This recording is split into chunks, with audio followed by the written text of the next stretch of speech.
Hello, I'm Betsy Kim, Editorial Director for Lawyers.com. I'm here today with Matt Sill, who represents patients who've contracted botulism through Botox. Hi, Matt. Thanks so much for joining us. Thank you, Betsy. Many of us are familiar with the use of Botox for cosmetic purposes. Can you describe some of its other uses?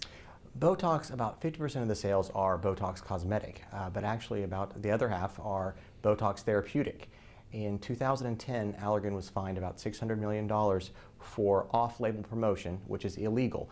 One of the off-label uses they were promoting was for pediatric spasticity, muscular dystrophy, and other rarer conditions such as leukodystrophy. Basically, Botox is used to control the movements of the children. And in these children suffering from these diseases, they can develop to do everything that a normal child can do. It just takes them a little longer. And the Botox is one of many tools used by the physicians to treat these conditions.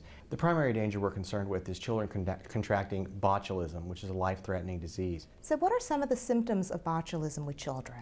Double vision, difficulty with speech, and of course difficulty swallowing.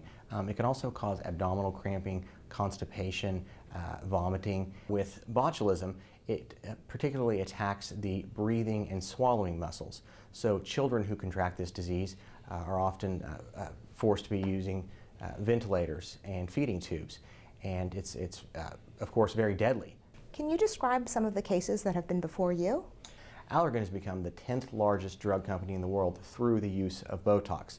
Botox, the active ingredient being botulinum toxin A, which is the deadliest neurotoxin known to man.